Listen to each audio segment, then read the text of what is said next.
Guys, welcome back to Xanto Sales Snippet. Today I'm with Emmett Williams. Emmett Williams, father of one and almost two. Almost two, yeah. Owner of Creative Fitness Marketing Australia and the UK. And the USA. USA and the rest of the world. Club owner extraordinaire, has a bunch of projects on the go. Yep. International presenter. Oh, yes. Well, yeah, you know, you present so really there isn't a lot in this industry that Emmett hasn't done. And today we're going to pick his brains and again, like the other Xanto Sales Snippets, just talk sales, customer service stuff. Yep. Emmett, you've done this for many years.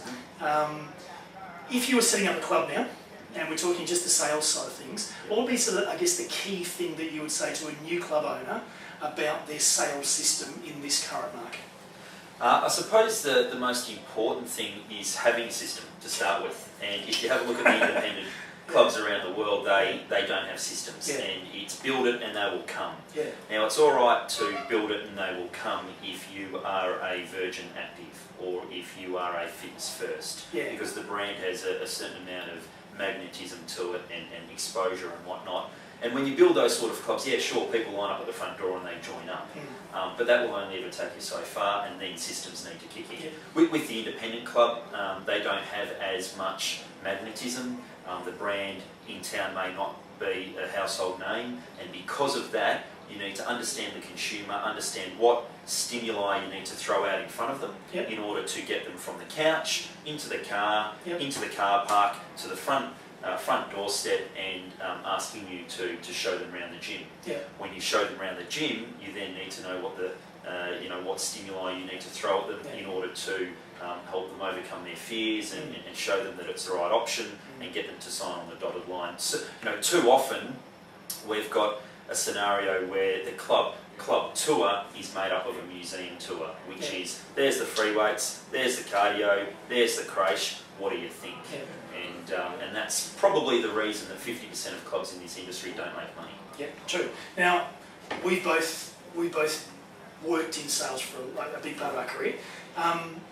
Part of what you do extremely well is you go into a primarily independent fitness centre, you generate a whole bunch of new members, and often, as I know, they ask for your sales advice when you leave and they want you to train staff. If you were hiring a salesperson for an independent fitness centre, what sort of things would you look for? Yeah.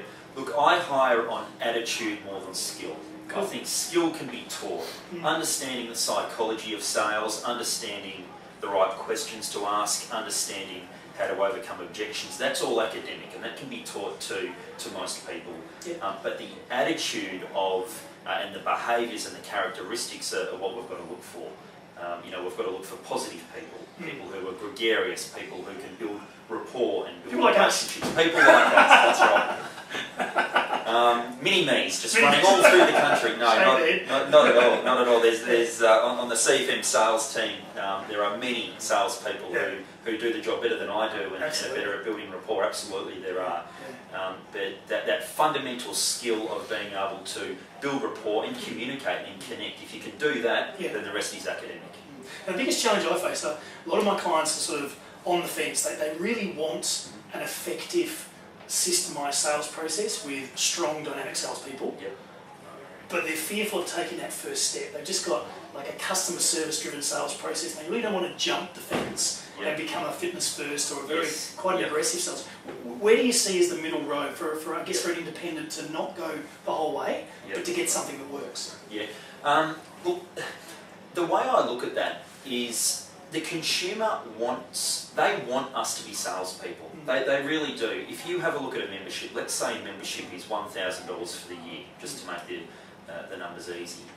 If you look at the profit and loss statement of a typical gym, it may be that $380 of that $1,000 is for staff wages. And that's the consumer saying, see, Emmett, here's $380, can you please have staff which are friendly, courteous and educated in fitness? Yeah. Thank you very much. The location you've got, that's great. It's only 5 minutes from home, it's on the main road and there's plenty of parking, so here's $200 out of the membership. So now you're up to $580. If it might be that $50 of it is for the power to power the treadmills and whatnot. If you have a look at sales and marketing, it can account for 5, 10, 15, 20% of your total overhead. So that is effectively the consumer saying, of the $1,000 that I've got to give you, $150, $200 of it is for you to get me off the couch, into the car park, through the front doors, sitting in front of you, and then for you to persuade me to get started, because that's the hardest thing. So I think looking at sales and attaching the stigma of sales to second-hand car yards or to fitness first or finance first, as you know, a current affair will refer to them as, is short-sighted. I think we really do need to appreciate that the consumers do want us to answer their questions. They do want us to motivate them. And if they got in the car and came down to the club, they've got a real need and they're looking for help. So that's the first thing, get the belief systems right. Then after that, you know, we have to appreciate that it's a fixed cost business, and like any fixed cost businesses, you don't make any money until you break even. And when you break even, you know, once you've broken even, then pretty much every dollar that comes through the door after that is pure profit. And you know, make no mistake, the reason that half the clubs in the country are not making money is because they've only got half their capacity full. They might have a capacity of 1,000 members, but they've only got 400 or 500 members. Where you make money is breaking even at 500 or 600 and then going through to 800. If you don't want to embrace sales and marketing in the fitness business, then you may as well not be in the business, because it is the leading edge of what we do. Now, so last question: if you had $200,000 and you wanted to open a club of any type, what's the niche markets that you think now are starting to pop up in Australia? You go, that's what I want to target. Yeah, look, I think the big box market, i.e. the Fitness First, Genesis, Phoenix, Good Life, Virgin Active, I think that market to a degree has been saturated. There are enough players in that segment of the market, and no doubt there'll be some consolidation going forward.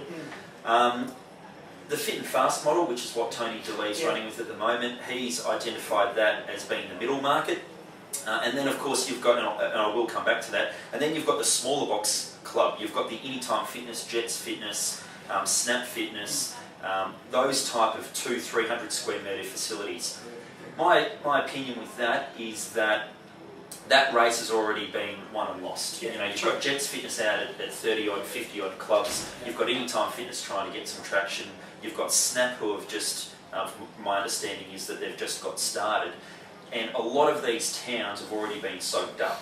Okay, so if you wanted to start a chain in small box key card clubs, you may have missed the mark, unless you want to run an independent.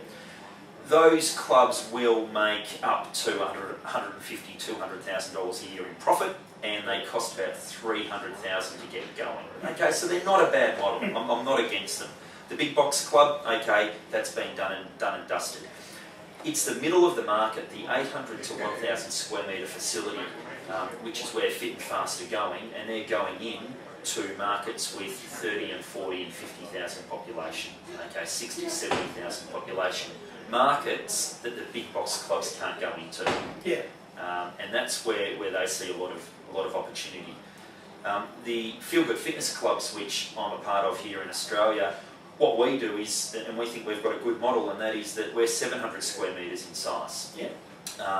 And we're going in at a relatively low price point of about $10 a week, $10 a week on a 3-year agreement, and typically at $14 or $15 a week on a 12-month agreement. And if you pick the right market, that is that there are no big box clubs, and that there are few competitors, and that there is enough of a population to get your club to at least 80% full. If you can get the metrics right, then you can make a lot of money out of it. Fantastic. So folks, you can see the man is a wealth of information, an industry leader, a bit of an industry giver. Emmett's spent a lot of his time at conferences and seminars giving something. Emmet, thank you for your time today, mate. Not a problem. Good luck with your multiple adventures and your next child. Thank you very much. Another very interesting Zetto sales step. Cheers. Cheers.